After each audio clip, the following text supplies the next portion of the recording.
안녕하세요, 아로니안입니다. 블랙팬서 와칸다 포에버는 개인적으로 수작은 아니고 평작이었습니다. 토르포처럼 실망하고 분노하지는 않았지만 여전히 문제점은 많았기 때문인데요. 그런데 또 감동한 장면들도 제법 있어서 애매하게 보고 나왔습니다. 개인적으로 가장 웃겼던 건 미개한 아이폰이 아니라 슈리의 와칸다가 탈로칸의 바다를 지켜주겠다라는 대사였습니다. 와칸다의 해상 지배력은 아마도 작중에 나온 그 전함 하나뿐일 것 같다는 느낌이 쎄하게 드는데 누가 누구를 지키겠다는 것인지 뭐 왕들이 자국 군사력을 높게 평가하겠다는데 미천한 한국인인 제가 무슨 반박을 하겠습니까? 그냥 평점이나 깎을 수밖에 없겠죠. 와칸다는 참 재밌는 게 타국에 장입한 요원들의 전력, 기술력, 화력은 봐줄만 한데 정작 진짜 우월한 전력, 기술력, 화력이 나와야 하는 총력전에서는 참 미개하게 싸운다는 게 문제입니다. 도대체 어느 장단에 맞춰야 하는 걸까요? 게릴라전에만 능숙한 나라인 걸까요? 라이언 코글러 감독이 유독 현실성을 중요하게 따지다 보니까 애초에 만화적인 설정의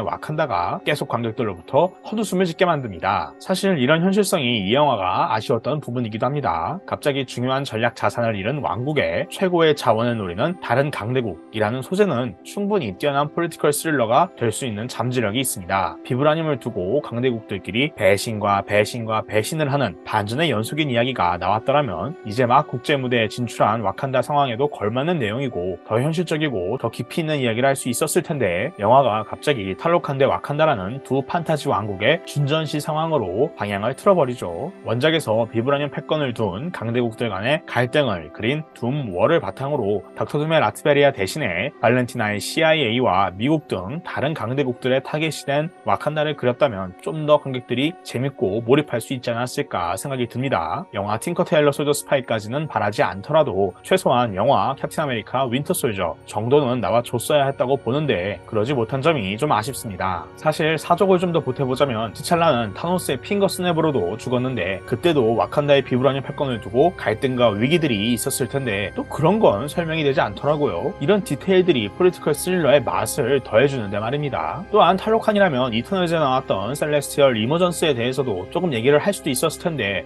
영화 이터널즈가 생각보다 반응이 좋지 않았기 때문인지 뭔가 어디에서도 심지어 탈로칸조차도 이머전스에 대해서 얘기하지 않는다는 것이 굉장히 좀 뭐랄까 좀 아리송합니다. 개인적으로는 와칸다와 탈로칸의 갈등 구조도 굉장히 자기적이었습니다. 이미 네이머는 지상과 전쟁을 할 생각이 있었는데 무슨 갑자기 비브라늄을 공개한 티찰라와 와칸다 탓을 하나요? 지들이 과학자를 찾아서 죽일 수 있는 걸 쓸데없이 와칸다에게 하청을 맡기면서 관객들에게 정보에 혼선을 주고 러닝타임까지 낭비하죠. 차라리 원작처럼 탈로칸도 핵실험이나 환경오염으로 몇 번이나 수도를 천도했다라는 식으로 설정을 해서 지상과의 갈등에 더 뜨거운 불을 지폈어야 하는 게 더 낫다는 생각이 듭니다. 또 마지막에 나무라와의 대화를 보면 탈로칸의 고위층들 사이에서는 이미 언젠가 와칸다를 한번 치자 뭐 이런 생각이 있었던 것 같은데 그냥 차라리 처음부터 이 노선을 발전시켜서 차라리 처음부터 네이머는 지상을 치기 전에 비브라늄을 가진 두 왕국 간의 동맹을 결성하려고 했고 이걸 위해서 일부러 미국과 와칸다 사이의 테러 등 외교적인 갈등을 비밀리에 배후에서 일으키면서 와칸다 내부에도 부정한 정치인들이나 거물 경제인들과 결탁을 맺어서 정치적인 혼란을 내부에서도 일으키려 했고 그 다음 영화에서 네이머와 블랙팬서가 직접적으로 갈등을 했다면 좀 더 이야기가 명확하고 이 편에서 할 만한 이야기는 충분히 할 수 있다는 생각이 들었는데 뭔가 너무 한 번에 딱 많은 내용이 압축된 것 같은 느낌이 들었습니다. 네이머의 이름을 사랑이 없는 자라고 해석하는 것은 굉장히 참신했으나 네이머의 동기는 좀 급해 보이고 불명확해 보였습니다. 네이머는 처음부터 수중에서 생활을 했고 너무 어린 나이였는데 식민주의자들이 메소아메리카를 뇌로 삼은 것을 보고 뭐에 반발심을 느꼈던 건지 학살까지 갈만했는지 솔직히 저는 잘 모르겠습니다. 엄마가 식민주의자들에게 죽었고 네이머를 한 20대의 혈기왕성한 나이로 잡았더라면 그 장면이 좀 더 쉽게 이해가 갔을 법도 한데 너무 어린 아이가 그 상황을 이해를 했고 뭘 해야 할지 알고 있었을까요? 뭐 미선트라서 좀 너무 동안이었나? 아무튼 뭐 갑자기 어린애가 하늘을 날아서 학살을 명령하는 걸 보고는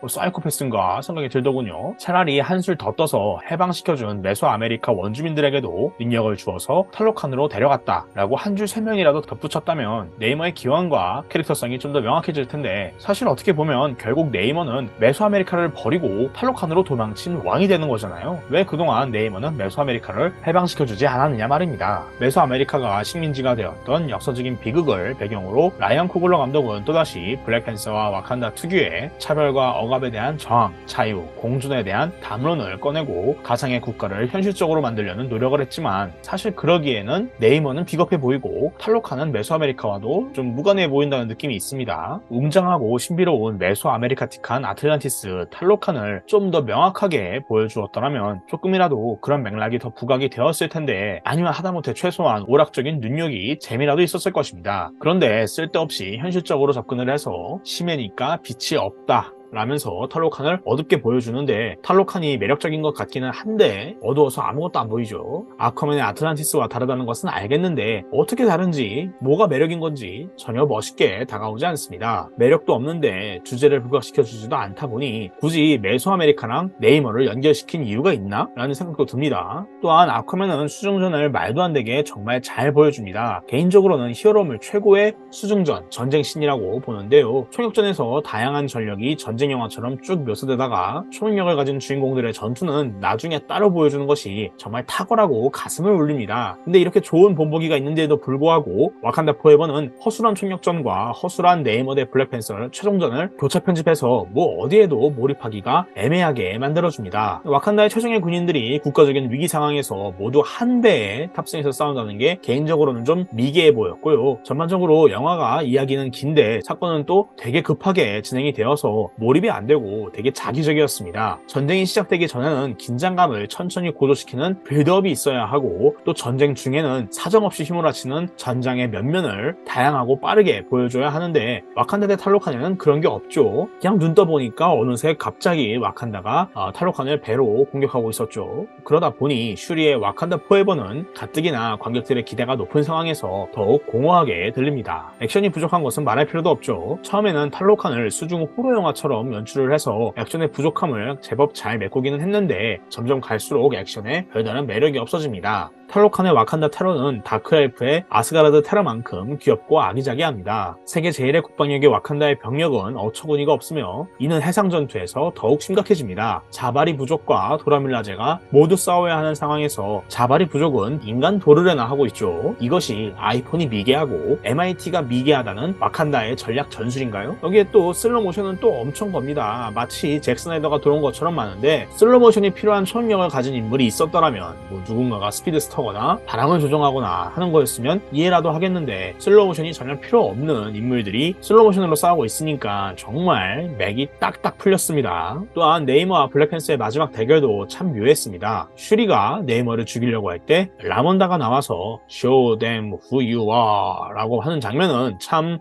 묘했습니다. 저는 항상 영화의 첫 장면, 첫 대사가 뭔지를 신경을 씁니다. 그게 영화의 방향성을 전해준다고 보고 있기 때문인데요. 이 영화의 첫 장면, 첫 대사는 까만 엘리베이터 같은 곳에서 슈리가 바스트신님, 부디 저희 오빠를 도와줄 힘을 주세요. 그러면 다시 의심하지 않겠습니다. 식으로 대사를 하는 것이었습니다. 그러니까 슈리는 천재로서 기본적으로 와칸다의 토착 신화, 종교를 믿지는 않지만 오빠를 블랙팬서라는 신화적인 영웅으로 둔 사람으로서 그것을 완전히 부정할 수는 없는 상태에 있는 인물인 것이죠. 심지어 가족을 잃은 상황에서는 오히려 가족을 다시 만나기 위해서라도 기꺼이 믿을 자세가 되어 있습니다. 하지만 그때 은자다카를 보면서 굉장히 분노하고 혼란스러워하면서 결국 전쟁을 각오하는데요. 막상 네이마를 한번 죽일 듯이 쓰러뜨리고 나니 그녀도 좀 정신을 차린 것인지 은자다카 대신에 어머니 라문다가 나타납니다. 기존의 슈리식으로 해석했다면 그녀가 원하는 복수를 어느 정도 달성하고 나니 감정적이기보다는 이성적이 되어서 전쟁을 멈춰야겠다는 무의식이 만들어낸 환영일 것입니다. 하지만 블랙팬서 같은 이상 슈리는 그게 정말 사후세계의 라몬다일 수도 있다는 믿음이 생기게 됩니다. 그래서 갑자기 나타난 라몬다의 충고에서 전쟁을 멈출 마음의 준비가 된 상황인 것이죠. 저는 이 점에서 슈리가 네이머를 죽이지 않고 휴전을 하자고 말한 것이 충분히 납득이 갔고, 블랙팬서이면서도 동시에 와칸다인으로서 성장한 슈리의 면모를 볼 수 있어서 좋았습니다. 제가 마음에 안 들었던 건 왜 네이머의 어머니가 나오느냐는 것이었습니다. 네이머와 어머니의 관계, 네이머의 어머니의 죽음이 의미하는 바가 불분명한 상황에서 네이머가 그때 어머니를 기억하는 것처럼 왜 플래시백을 삽입했느냐 이 말입니다. 웃기는 건 막상 마지막에 나무라와의 대화에서 와칸다는 결국 공격받을 거고 그때는 동맹국인 탈로칸에게 기꺼이 올 것이다 라는 걸 보면 네이머는 진심으로 항복한 것이 아니고 슈리와 진심으로 휴전을 한 것도 아닙니다. 그냥 네이머는 네이머답게 어머니에 대한 플래시백이 없이 그냥 죽을 것 같아서 항복한 것임을 충분히 드러나게 했어야 좀 더 네이머의 캐릭터성과 서사에 어울린다고 봅니다. 오히려 서로의 어머니를 생각하는 하면서 너가 누군지 보여줘라 라는 말에 휴전을 해야 하는 건 슈리와 네이머가 아니라 사실 배트맨과 슈퍼맨입니다. 배트맨 대 슈퍼맨이 보여줘야 할 장면을 왜 와칸다 포에버가 보여주냐는 것입니다. 사생결단으로 싸우다가 퇴장한 은자다카와는 너무나 비교가 되었습니다.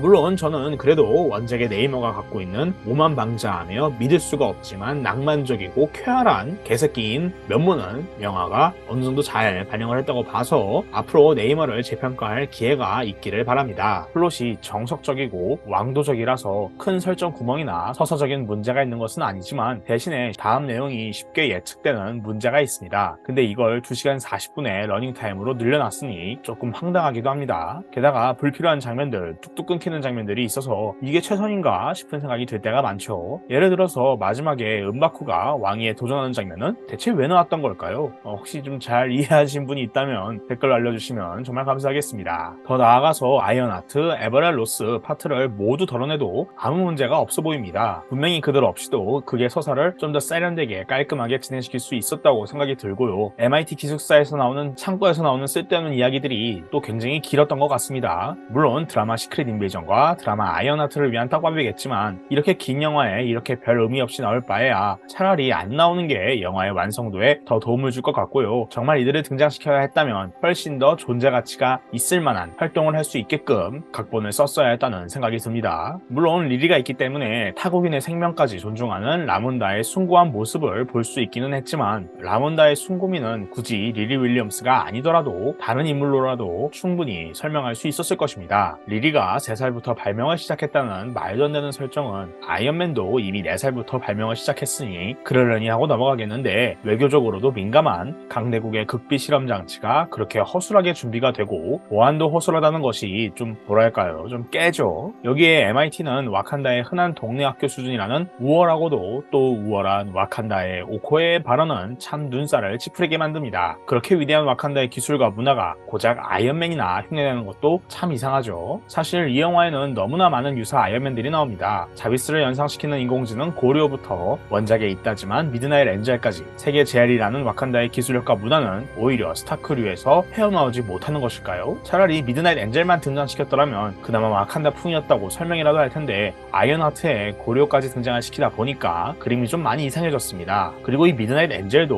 문제라면 문제인 게 미드나잇 엔젤은 공중전까지 가능하다 보니까 수중전과 상륙작전이 중요한 액션 컨셉이 되어야 하는 와칸다와 탈로칸의 전쟁에 맥을 뚝뚝 끊어버리기도 합니다. 차라리 원작처럼 하투투제라제의 수중 특수복으로 수중에서도 잘 싸우는 와칸다를 보여주는 게 더 낫다는 생각이 듭니다. 아무튼 와칸다가 세계 제일의 기술력을 가졌다는 설정이 말도 안 된다고 생각하시는 분들에겐 이번 영화가 전편보다 더 판타지스러웠다는 것을 느끼실 수 있을 것입니다. 그냥 차라리 허언이나 하지 말지. 확실한 것은 블랙팬서 체드윅 보스만에 대한 최고의 헌사가 있다는 것입니다. 제가 이 영화에서 가장 좋았던 장면 중에 하나가 바로 엔딩 크레딧이었는데요. 엔딩 크레딧의 연출은 장례복을 불태우는 슈리의 결말에 맞춰서 장례복 같은 게 불타오르는 디자인이었습니다. 티찰라의 죽음을 가장 파괴적인 방식으로 받아들였던 슈리가 결말에서 가장 영웅적인 방식으로 승화시킬 줄 아는 인물로 성장하기 때문에 불타는 장례복의 엔딩 크레딧은 슈리의 마지막 추모이면서도 관객들의 마지막 추모이기도 한 것이죠. 저는 그 불타는 장례복 엔딩 크레딧을 보면서 이런 생각이 들었습니다. 우리는 과연 체드윅 보스만의 갑작스러운 죽음을, 그러니까 사랑하는 사람들의 언제나 갑작스럽기만 한 죽음을 잘 받아들이고 있는가? 이런 주제의식은 체드윅 보스만의 죽음을 직면한 이 영화가 반드시 짚고 넘어가야 할 점이고 그 점에서 저는 이 영화가 좋은 추모를 한 것이라고 생각이 들었습니다. 또한 저는 영화가 진중해서 좋았습니다. 이건 제 개인적인 취향인데 웃기지만 우습지 않은 히어로 영화가 좋은 히어로 영화라고 생각이 듭니다. 근데 MCU가 어느 순간 그냥 우습기만 한 영화만 만드는 느낌이더라고요. 그래서 이번 블랙팬서 2가 좋았습니다. 인물 간의 갈등이나 감정선을 다루는 데 있어서 많은 투자를 했기 때문에 영화가 좀 더 깊이가 있고 진중해진 느낌입니다. 그 덕분에 배우들의 연기력을 감상하기에도 매우 좋습니다. 특히 이 영화를 하드캐리한 3인방, 개인적으로는 라몬다, 네이머,